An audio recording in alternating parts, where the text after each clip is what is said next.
إن الحمد لله نحمده ونستعينه ونستغفره ونعوذ بالله من شرور أنفسنا ومن سيئات أعمالنا من يهده الله فلا مضل له ومن يضلل فلا هادي له وأشهد أن لا إله إلا الله وحده لا شريك له وأشهد أن محمدا عبده ورسوله.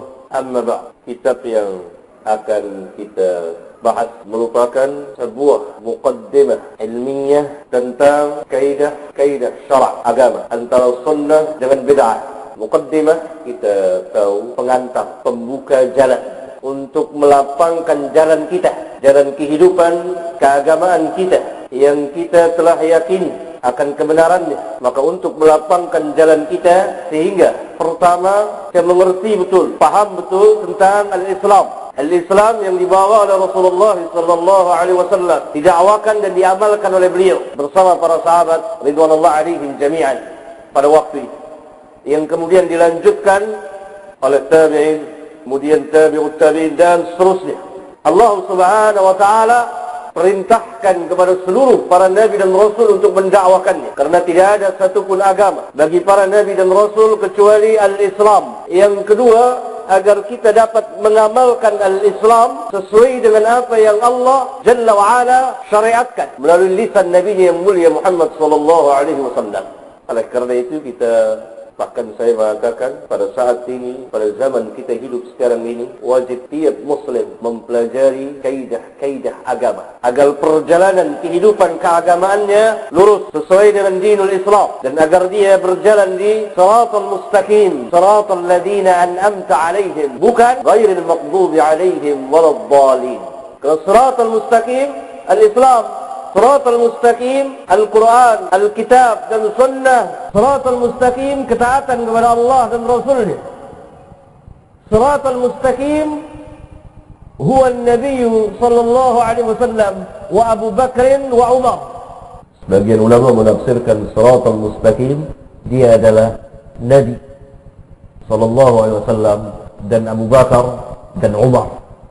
Berarti yang menyimpang dari perjalanan Siratal mustaqim, jadi perjalanan Nabi yang mulia sallallahu alaihi wasallam bersama para sahabat, yang dalam hal ini diwakili oleh Abu Bakar dan Umar, atau lengkapnya Al-Khulafa'ur Rasyidin Al-Mahdiyyin, Abu Bakar, Umar, Uthman dan Ali. Banyak sekali di antara kita yang tidak mengenal kaidah agama, qawaidus syara'. Qawaidus syara' banyak sekali. Insyaallah taala Allah memberi kemudahan kepada saya untuk menulisnya satu persatu dalam bentuk tulisan khusus per kaidah. Dan kitab ini khusus membahas satu kaidah yang sangat besar sekali yang telah disepakati oleh para ulama, yaitu mengenai perjalanan para sahabat ridwanullah alaihim jami'an, bahwa segala sesuatu permasalahan din, agama, yang meliputi dari i'tiqad, keyakinan dan amaliyah, atau secara ilmu dan amal dan dakwah, harus mengikuti perjalanan para sahabat. Kaidah itu berbunyi, "Lau kana khairan lasabaquna ilaihi." Lau kana khairan lasabaquna ilaihi. Kalau sekiranya perbuatan itu baik, tentulah mereka, para sahabat, telah mendahului kita mengamalkannya. Kaidah ini menunjukkan tidak ada satupun amaliyah, perbuatan dalam rangka taat kepada Allah dan Rasulnya yang tidak dikerjakan oleh para sahabat. Saya ulang, tidak ada satupun perbuatan ketaatan kepada Allah dan Rasulnya yang masuk dalam al-Islam yang tidak diamalkan oleh para sahabat. Sehingga kalau ada sesuatu amal yang kita kerjakan pada hari ini, amal ibadah dalam rangka ketaatan kepada Allah dan Rasulnya untuk mencapai derajat takwa, dalam rangka taqarrub, mendekatkan diri kepada Allah, kita kerjakan pada hari ini dan kita sangka itu ibadah, tetapi para sahabat tidak pernah mengamalkannya, tidak ada seorang pun di antara mereka yang mengerjakannya, maka amal itu batil. Karena kalau itu ibadah, ketaatan kepada Allah, taqarrub kepada Allah, la sabaquna ilaihi, pasti mereka telah mendahului kita mengerjakannya. Karena mereka lebih alim dari kita, lebih takwa dari kita, lebih wara' dari kita, dan lebih taslim, lebih alim, lebih berilmu. Yang Allah sebutkan utul ilm, orang-orang yang diberi ilmu, takwa, sangat takwanya, wara', sangat hati-hati, taslim, menyerah kepada keputusan Rabbul Alamin. Dan apa yang diputuskan oleh Nabi mereka yang mulia sallallahu alaihi wasallam, Allah abadikan ini di beberapa tempat di kitabnya yang mulia agar diketahui oleh manusia. Barang siapa yang ingin melihat Islam yang dibawa oleh Nabi yang mulia sallallahu alaihi wasallam, lihat kepada generasi ini. Apa firman Allah? Mengabadikan kemuliaan, ketinggian, kehormatan para sahabat ridwanullah alaihim jami'an. Allah katakan radhiyallahu anhum, radhiyallahu anhum. Allah redha. Redha lawan dari murka. Maka Allah tidak murka kepada para sahabat ridwanullah alaihim jami'an. Allah redha kepada mereka. Kenapa Allah meredai mereka? Jawabannya luas sekali, saya terangkan di dalam kitab Lau Kana Khairan nih. Alangkah besarnya kaidah ini yang dibuat oleh para ulama, yang terambil intisari dari ayat-ayat Al-Quran dan hadis-hadis Rasulullah sallallahu alaihi wasallam. Lau kana khairan lasabaquna ilaihi. Kalau saudara menyaksikan, melihat, baik melihat kepada diri saudara sendiri, melihat kepada saudara-saudara kita, mengamalkan, meyakini satu keyakinan, mengamalkan satu amaliyah, perbuatan, tanya kepada diri kita, tanya kepada saudara kita, pernahkah para sahabat ridwanullah alaihim jami'an melakukan, mengamalkan hal yang seperti ini? Kalau dijawab tidak, katakan dengan kaidah ini, lau kana khairan, kalau perbuatan yang sekarang ini saya dan saudara kerjakan khairan, baik, lasabaquna ilaihi, pasti mereka telah mendahului kita mengamalkannya. Ini membuktikan bahwa apa yang saya dan saudara lakukan batil, tinggalkan. Lihat, lau kana khairan lasabaquna ilaihi. Kaidah ini diulang-ulang oleh para ulama untuk menghancur leburkan segala keyakinan, bentuk segala keyakinan dan amaliyah yang tidak pernah diamalkan oleh para sahabat ridwanullah alaihim jami'an. Lau kana khairan lasabaquna ilaihi, baik untuk diri mereka sendiri maupun saudara-saudara mereka dari kalangan kaum muslimin. Lau kana khairan lasabaquna ilaihi. Kalau sekiranya perbuatan itu baik, apa yang saya lakukan ini baik, tentulah para sahabat telah mendahului kita dalam segala hal tentang keyakinan tauhid. Mereka memohon kepada Allah dengan perantara orang-orang yang telah mati. Baikkah perbuatan itu? Jawabnya tidak. Lau kana khairan lasabaquna ilaihi. Kalau sekiranya perbuatan itu baik, pastilah para sahabat telah mendahului kita mengamalkannya. Lau kana khairan lasabaquna ilaihi. Para sahabat ridwanullah alaihim jami'an, ketika Nabi yang mulia sallallahu alaihi wasallam masih hidup Nabi yang mulia sallallahu alaihi wasallam, apabila terjadi musibah menimpa mereka, ketika itu musim kemarau, mereka datang kepada Nabi sallallahu alaihi wasallam dan meminta kepada Nabi agar Nabi memohon kepada Allah, karena yang menurunkan hujan Allah, dan Nabi adalah seorang Nabi dan Rasul Allah. Nabi berdoa kepada Allah, turun hujan. Tetapi ketika Nabi sallallahu alaihi wasallam wafat, tidak ada seorang pun di antara mereka yang mendatangi kuburnya. Padahal seluruh kaum muslimin sepakat, kubur termulia di dunia ini adalah kubur Nabi sallallahu alaihi wasallam. Tidak ada seorang pun sahabat yang mendatangi kubur Nabi sallallahu alaihi wasallam untuk meminta kepada Allah dengan perantara beliau yang telah mati. Tidak. Sekali lagi tidak. Kalla thumma kalla. Mereka mendatangi paman beliau, Abbas bin Abdul Muttalib, untuk berdoa kepada Allah, kepada orang yang masih hidup.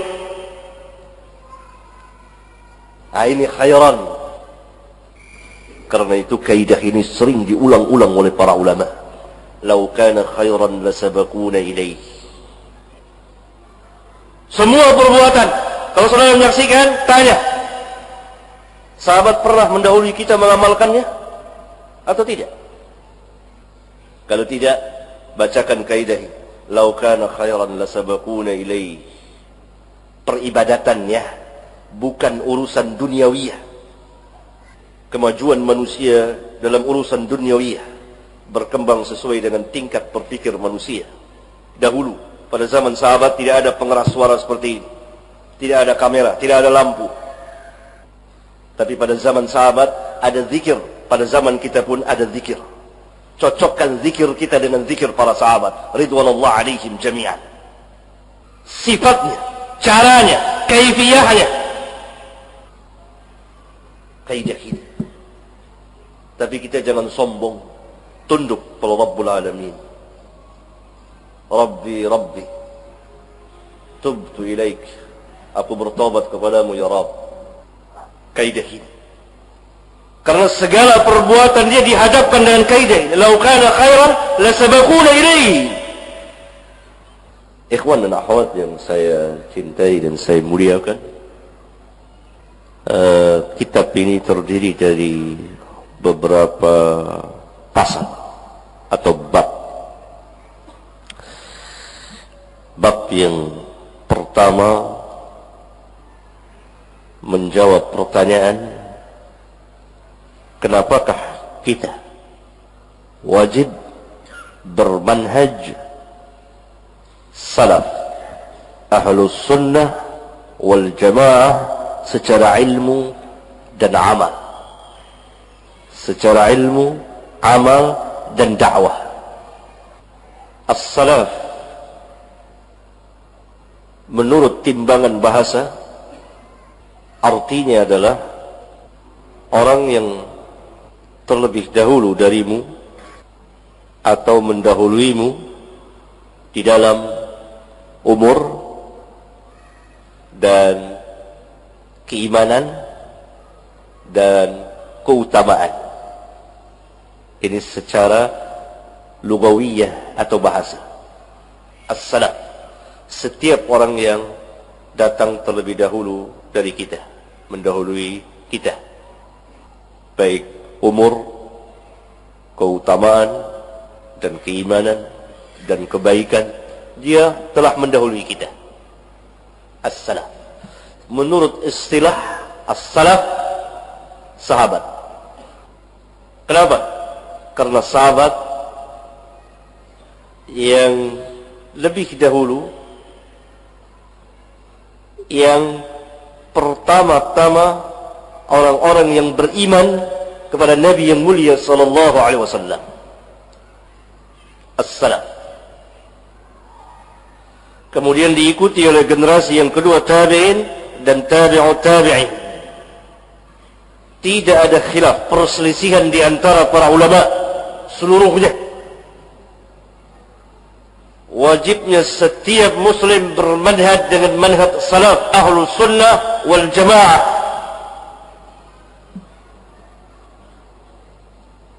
Bukan bermanhaj dengan manhaj Syiah Rafidah, bukan Khawarij, bukan Mu'tazilah, bukan Jahmiyah dan seterusnya. Kenapa? Saya jawab di bab yang pertama ini sebanyak 13 jawaban. Saudara bisa lihat. Kenapa kita harus bermanhaj dengan manhaj salaf secara ilmu, amal dan dakwah? Pertama, bahwa manhaj salaf adalah manhaj yang hak. Dia adalah Islam yang dibawa oleh Rasulullah sallallahu alaihi wasallam. Islam yang tidak dimasuki dengan berbagai macam kotoran bid'ahiyah dan syirkiyah. Karena kita harus mengikuti yang hak.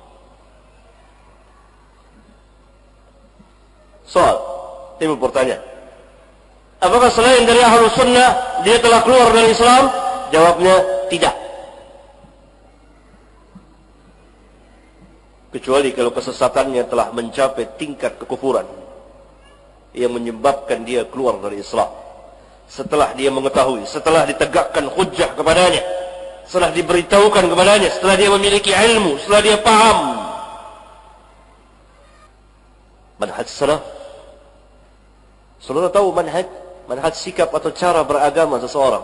Di kitab ini saya terangkan tentang apa yang dimaksud dengan al-manhaj. Cara beragama. Cara beragama yang benar. Bagaimana kita menjadi seorang muslim yang baik? Kita harus beragama dengan cara beragama yang benar. Kita harus beragama Islam dengan cara yang benar. Cara yang benar apa? Cara yang benar tidak lain melainkan mengikuti ittiba kepada Rasulullah sallallahu alaihi wasallam.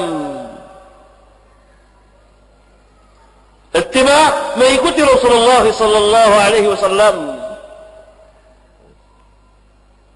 Berulang-ulang Allah Subhanahu wa taala perintahkan kita untuk taat kepada Allah dan taat kepada Rasulnya. Bahkan Syekhul Islam Ibn Taimiyah rahimahullah taala mengatakan kurang lebih di 40 tempat Allah Subhanahu wa taala memerintahkan kita dalam Al-Qur'an untuk taat kepada Rasul.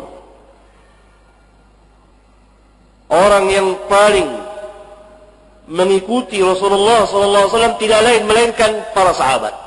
Yang paling alim tentang sunnah Rasulullah sallallahu alaihi wasallam. Paling tahu tentang sunnah Rasulullah sallallahu alaihi wasallam dari alif sampai ya, dari A sampai Z. Dan mereka adalah orang-orang mukmin yang pertama. Karena itu kita diperintah mengikuti perjalanan orang-orang mukmin ini. Dalam surat An-Nisa ayat 114. Wa may yushaqiqir rasul min ba'di ma tabayyana lahu al-huda wa yattabi' ghayra sabilil mu'minin nuwallihi ma tawalla wa nuslihi jahannam wa sa'at masira. Wa may yushaqiqir rasul, dan barang siapa yang memusuhi Rasul, menentang Rasul. Ada dua golongan manusia yang menentang Rasul. Yang pertama, setiap orang di luar Islam. Yang kedua, mereka yang menyatakan Islam, beriman kepada Nabi yang mulia sallallahu alaihi wasallam, tetapi di dalam prakteknya, keyakinan dan amaliyahnya tidak mengikuti Rasulullah sallallahu alaihi wasallam. Jadi wa may yushaqiqir rasul masuk dalam ayat yang mulia ini. Sesudah nyata baginya kebenaran al-haq. Wa may yushaqiqir rasul min ba'di ma tabayyana lahu al-huda wa yattabi' ghayra sabilil mu'minin, dan dia mengikuti selain perjalanan orang-orang mukmin, selain jalannya orang-orang mukmin. Sepakat para ulama mengatakan bahwa orang-orang mukmin yang ada di ayat yang mulia ini adalah para sahabat. Berarti Rabbuna Allah Azza wa Jal memerintahkan kita mengikuti perjalanan orang-orang mukmin yang pertama, yaitu para sahabat. Perjalanan apanya? Perjalanan kehidupan keagamaannya. Bagaimana cara mereka beragama?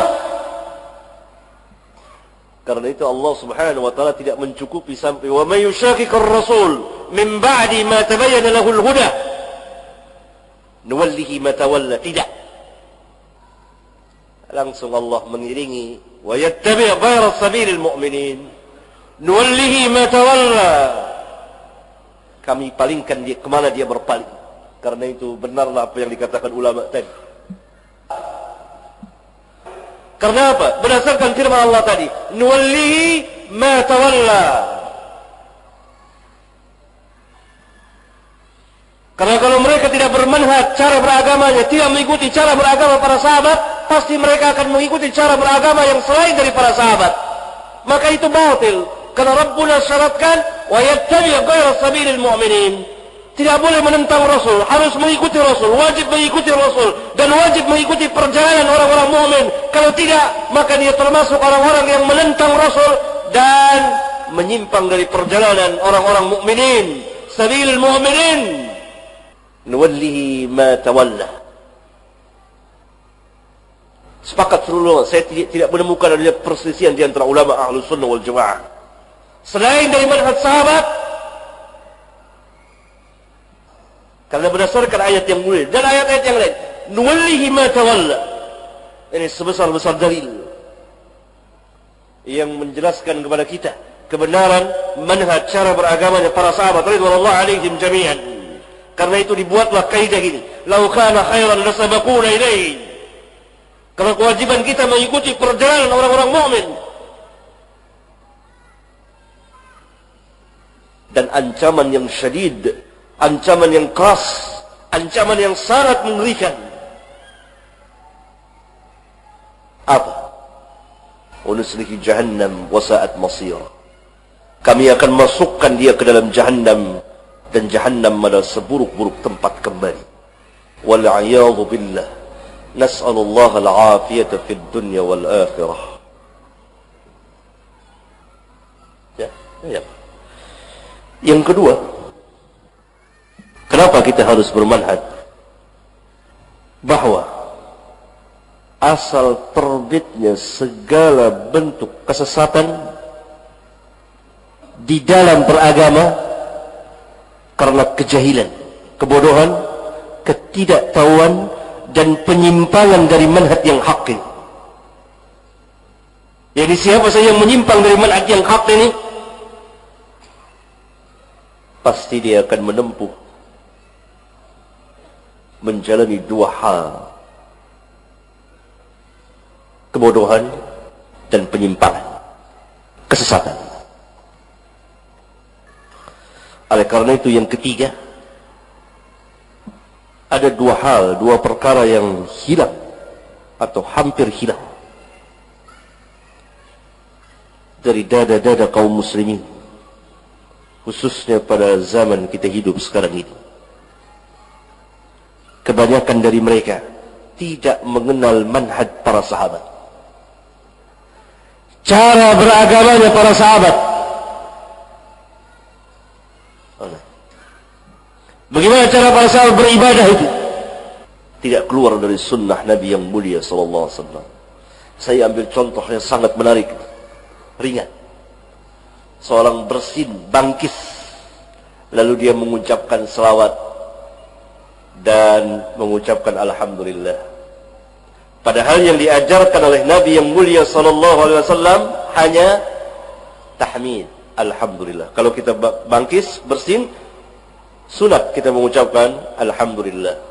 Lalu ada seseorang mengucapkan, bersin dia, kemudian dia mengucapkan selawat dan mengucapkan tahmid di hadapan Abdullah bin Umar. Apa kata Abdullah bin Umar? Saya juga berselawat. Saya juga berselawat. Tapi yang diajarkan oleh Nabi SAW ketika kita bersin hanya mengucapkan alhamdulillah.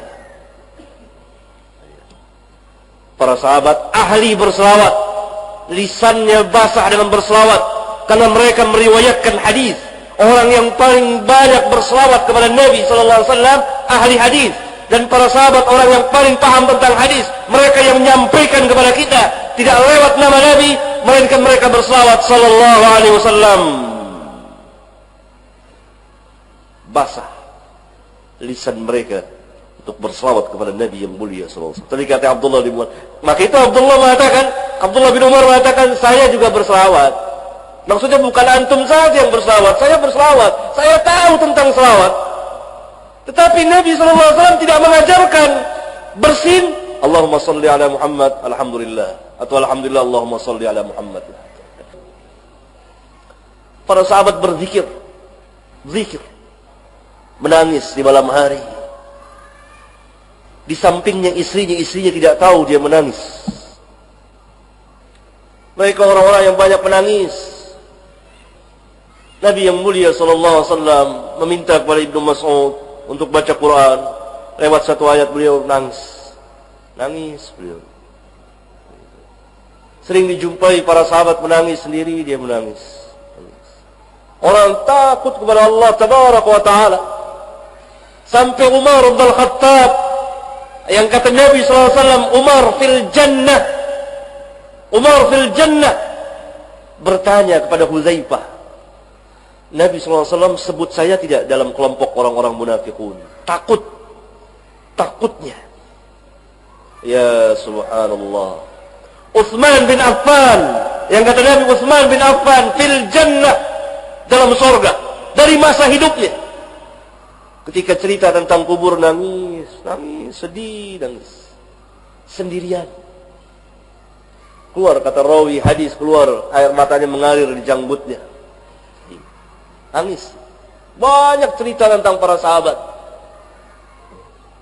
Ya. Yang berzikir. Nabi membisikkan para sahabat, ucapkan la haula wala quwata illa billah.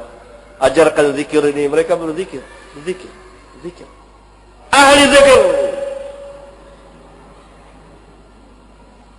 Alladzina yadhkuruna Allah qiyaman wa qu'udan wa 'ala junubihim. Alladzina yadhkuruna Allah qiyaman, mereka yang berzikir kepada Allah sambil berdiri, wa qu'udan, sambil duduk dan sambil berbaring, yakni fi kulli hal, dalam segala keadaan. Tetapi mereka tidak pernah melakukan cara-cara seperti yang dilakukan oleh orang-orang sesudah mereka. Contoh, Abdullah bin Mas'ud, السابقون الأولون من المهاجرين، إمام المفسرين، imamnya ahli tafsir, yang kata Nabi, barang siapa yang membaca Quran dengan ringan, dengan mudah, baca Al-Qurannya dengan bacaan Ibnu Mas'ud. Ya, orang sangat utama, alim, sahabiyun jalil. Pernah melihat orang-orang berzikir di masjid berhalqah-halqah. Lihat keterangannya di Sunan Ad-Darimi. Athar ini sahih, disahihkan oleh ulama, bahkan oleh Amirul Mukminin pada abad ini, Muhammad Nasiruddin Albani rahimahullah taala. Yang salah apanya? Sifat dan caranya. Lihat, banyak contoh tentang ini, banyak sekali. Manhaj ini hilang sikap cara beragama ini. Kita cara beragama sesuai dengan apa yang kita mau saja, atau dengan mengikuti orang tanpa mengetahui hujjah dalil. Dan yang kedua yang hilang, ilmu yang hilang. Yang keempat, kita harus akui walaupun pahit, kebanyakan dari kita beragama dengan akal pikirannya, bukan dengan wahyu. Harusnya dengan wahyu terlebih dahulu, kemudian dengan akal dan pikiran yang mengikuti wahyu, yang setuju dengan wahyu, yang tidak menentang wahyu, yang taslim kepada wahyu. Karena memang akal yang sehat, akal yang memiliki ketegasan, selamanya tidak akan pernah bertentangan dengan wahyu. Lihat perkataan Syekhul Islam halaman 9. Bal kullu ma ulima bil aqli sarih fala yujadu 'ala ar-rasul 'an ar-rasul sallallahu alaihi wasallam illa ma yuwafiquhu wa yusaddiquhu. Bahkan segala sesuatu yang telah diketahui dengan akal yang sarih, akal yang memiliki ketegasan, maka tidak didapati dari Rasulullah sallallahu alaihi wasallam melainkan akal itu menyetujuinya dan membenarkannya. Berarti hanya akal yang goncang, akal yang sakit. Kita harus beragama dengan wahyu. Karena para sahabat ridwanullah alaihim jami'an beragama dengan wahyu. Oleh karena itu salah satu jawaban kenapa kita harus bermanhaj dengan manhaj salaf. Karena kaum salaf beragama dengan wahyu dari Rabbul Alamin, wahyu Alkitab dan wahyu As-Sunnah.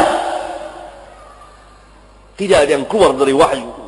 Karena itu jadilah mereka orang-orang yang berakal, yang paling berakal, yang akalnya sehat, yang akalnya bersih, yang pemahamannya baik. Lurus jalan. Ini barangkali salah satu hikmah dari sekian banyak hikmah yang sangat dalam. Allah Jalla wa'ala mengulang-ulang dalam kitabnya yang mulia tentang perjalanan para sahabat. Kuntum khaira ummatin ukhrijat linnas. Kamu adalah sebaik-baik manusia yang ditampakkan di hadapan manusia. Kamu adalah kuntum khaira ummatin. Kamu adalah sebaik-baik umat yang ditampakkan, dilahirkan, diperlihatkan kepada manusia. Allah Subhanahu wa taala menampakkan, memperlihatkan kepada manusia sebaik-baik umat. Siapa sebaik-baik umat? Sahabat. Berdasarkan ayat yang mulia ini dan hadis-hadis yang derajatnya mutawatir. Khairun nas qarni. Sebaik-baik manusia orang yang hidup di zamanku. Tidak ada seorang pun yang mengingkari bahwa orang yang hidup di zaman Nabi sallallahu alaihi wasallam adalah para sahabat. Hatta dia orang kafir, pasti kalau ditanya siapa yang hidup bersama Nabi saya sallallahu alaihi wasallam sezaman dengan Nabi saya, kalau dia menjawab, kalau dia tahu sejarah, iya para sahabatnya. Sebagaimana siapa yang hidup bersama Musa dan beriman kepada Musa, para sahabatnya. Siapa yang hidup bersama Isa bin Maryam dan sezaman dengannya, bersama dengannya, al-hawariyun. Sahih. Lihat, kuntum khaira ummatin ukhrijat linnas. Ukhrijat linnas azhara. Dia Allah tampakkan, perlihatkan kepada manusia. Inilah sebaik-baik manusia, sebaik-baik umat ini. Dan seluruh kaum muslimin masuk ke dalam ayat yang mulia ini apabila dia mengikuti perjalanan para sahabat ridwanullah alaihim jami'an. Kalau tidak, ya tidak. Karena hanya ada dua perjalanan disebut dalam Allah. Shiratal mustaqim, shiratal ladzina an'amta alaihim, dan ghairil maghdubi alaihim waladdallin. Shiratal mustaqim, jalannya orang yang Allah telah beri nikmat kepada mereka. Nabi yang terakhir siapa? Nabi Muhammad sallallahu alaihi wasallam. Sahabatnya siapa? Para sahabat yang mengiringi, yang bersama beliau, Muhammadur Rasulullah walladzina ma'ahu. Muhammad itu Rasulullah, tegaskan Muhammad itu Ar-Rasul, Rasulullah. Walladzina ma'ahu. Kita tidak. Walladzina ma'ahu Abu Bakar, Umar, Uthman, Ali, Abu Hurairah dan seterusnya, sekalian para sahabat ridwanullah alaihim jami'an. Itu walladzina ma'ahu asyidda'u 'alal kuffar ruhama'u bainahum. Al-ayah yang berdasarkan ayat yang mulia itu.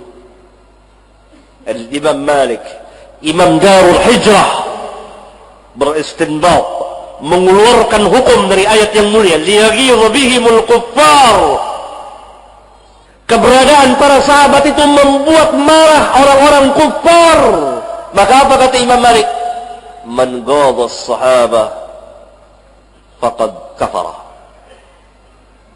Fahuwa kafirun li hadhihi al-ayah. Man ghadha as-sahabah fahuwa kafirun li hadhihi al-ayah. Barang siapa murka kepada para sahabat, marah kepada para sahabat, maka dia kafir berdasarkan ayat yang mulia ini. Perkataan Imam Malik ini, keputusan dari beliau disepakati oleh seluruh para ulama sampai hari ini, tiada yang mengingkarinya. Kenapa? Rabbuna Jalla wa'ala menegaskan bahwa keberadaan para sahabat itu membuat marah, membuat murka, membuat benci orang-orang kufar itu. Mereka sangat bencinya kepada para sahabat ridwanullah alaihim jami'an. Mafhum yang dapat dipahami bahwa siapa yang benci, yang marah, yang murka kepada para sahabat, perjalanan sama dengan orang-orang kafirin. Satu keputusan hukum yang sangat berharga sekali, sangat bagus dan sangat jenius dari seorang imam besar, Imam Darul Hijrah yang tinggal di Madinah. Kemudian yang kelima juga harus kita akui walaupun pahit. Terus terang ayuhal ikhwah, kita bicara tentang kaidah ini. Lau kana khairan lasabaquna ilaih. Kita berbicara tentang perjalanan sebaik-baik umat yang kita tidak ada apa-apanya. Bagaimana kita bisa bermegah diri di hadapan yang Nabi katakan, la tasubbu ashabi, jangan kamu caci sahabatku. Kalau sekiranya di antara kamu ada yang menginfakkan emas sebesar gunung Uhud. Gunung Uhud lebih besar dari masjid ini. Masjid ini sudah besar sekali. Gunung Uhud lebih besar lagi. Kalau ada di antara kita yang menginfakkan harta di jalan Allah sebesar emas, sebesar gunung Uhud, tidak mencapai derajat sahabat satu mud. Gini satu mud. 2 telapak tangan orang dewasa. Wala nasibahu, kata Nabi, setengah saja tidak. Bagaimana kita mau menyimpang dari perjalanan orang yang Nabi katakan seperti ini, yang Nabi SAW katakan seperti itu? Ada di antara kita yang menginfakkan emas sebesar gunung Uhud? Tidak ada. Belum ada. Belum ada. Sebesar gunung Uhud tuh. Sebesar gunung Uhud. Tidak mencapai derajat sahabat satu mud dan tidak setengahnya. Ya subhanallah. Kenapa kita busungkan dada kita di hadapan mereka? Kita mau mengerjakan amal yang mereka tidak kerjakan. Padahal mereka, Allah katakan tentang mereka, radhiyallahu anhum. Mereka sangat ta'zimnya kepada Nabi yang mulia. Sampai sebagian dari mereka tidak berani memandang wajah Nabi karena ta'zim dan menghormati Nabi yang mulia sallallahu alaihi wasallam. Mereka tidak seperti sahabat-sahabat Nabi Musa alaihi salatu wassalam. Ketika Allah subhanahu wa ta'ala perintahkan untuk berjihad, berperang, melawan bangsa yang ganas, lalu sahabat-sahabat Musa ini berkata, peranglah engkau bersama Rabbmu, kami akan duduk saja di sini. Sahabat Nabi yang mulia sallallahu alaihi wasallam mengatakan apa? Ridwanullah alaihim jami'an, berangkat engkau, kami menyertainya. Sebaik-baik sahabat para nabi dan rasul adalah sahabat Nabi Muhammad sallallahu alaihi wasallam. Sebaik-baik sahabat. Orangnya tawadhu. Yang kelima, beragama dengan perasaan. Perasaan. Bermain dengan perasaan. Meskipun wahyu telah sampai, baik berupa perintah atau larangan, tapi seringkali kita memang mendengar, kita selalu bermain dengan perasaan seperti kata-kata yang sering kita ucapkan kalau diberitahu ini tidak pernah dikerjakan oleh sahabat, ini tidak pernah diamalkan oleh sahabat. Kita katakan, apa salahnya? Bukankah ini baik? Niat kami kan baik. Daripada begini, mendingan begini. Kan begitu. Sahih. Daripada kita duduk-duduk, bagus kita yang begini. Itu semua dan lain-lain perasaan. Sahabat tidak. Sahabat beragama ittiba' kepada Rasul. Ittiba' Rasul. Nggak ada pikir. Ada. So kalau beragama secara mutlak dipenuhi dengan perasaan, maka perasaan siapa yang diambil? Sama juga kalau beragama itu dengan akal. Akal siapa yang diambil? Akal saya, akal engkau, akal antum, akal siapa? Akal orang mukmin, akal orang kafir, akal orang mukmin yang taat, orang mukmin yang tidak taat. Yang keenam, para sahabat itu cara beragamanya dengan ilmu. Cara beragama kita dengan taklidul a'ma, taklid buta, ikut-ikutan, ikut-ikutan saja. Kebanyakan dari kita tidak tahu ini dari Nabi yang mulia atau tidak. Kebanyakan dari kita tidak tahu apakah ini dari Nabi yang mulia sallallahu alaihi wasallam atau tidak. Tidak tahu. Yang penting dia melihat contoh ustadznya, gurunya, orang tuanya, kaumnya, tradisi kaumnya, dan seterusnya. Taklidul a'ma. Taklid, kita mengikuti satu perkataan yang kita tidak memiliki ilmunya, kita tidak tahu hujjahnya. Berbeda dengan ittiba'. Kita tahu hujjah, kita tahu alasannya, kita tahu dalilnya. Berarti cara beragama kita selama ini salah, taklidul a'ma. Oleh karena itu, dalam menjawab kenapa kita harus bermanhaj dengan manhaj salaf, karena manhaj salaf mengajarkan ilmu. Beragama tidak taklidul a'ma, tapi mengetahui hujjah, baik secara mujmal, global, garis besar, maupun secara tafsil. Cara beragama para sahabat itu dengan dalil, ya. Yang ke-6, yang ke-7. Saya lihat yang ke-7. Cara beragama kita ya mengikuti adat, tradisi, budaya, orang banyak, nenek moyang, kaum, suku, toleransi, kebersamaan, dan lain-lain. Semua ini adalah merupakan cara-cara orang-orang jahiliyah yang jelas-jelas bertentangan dengan Islam, bertentangan dengan ajaran Rasulullah SAW. Yang ke-8, cara beragama kita ta'assub madhabiyah, mengikuti madhab, paham atau kelompoknya. Yang ke-9, kita harus akui bahwa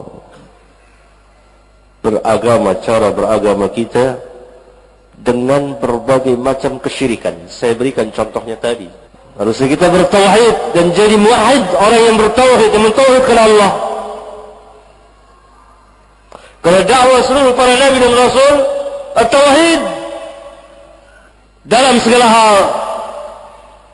Orang-orang yang tahu agama, mana lebih tahu agama, para sahabat atau guru kita? Tentu kita akan menjawab para sahabat. Tanya, kalau perbuatan itu baik, tentu para sahabat telah lebih dahulu mengerjakannya. Karena para sahabat orang yang paling memuliakan Nabi yang mulia sallallahu alaihi wasallam.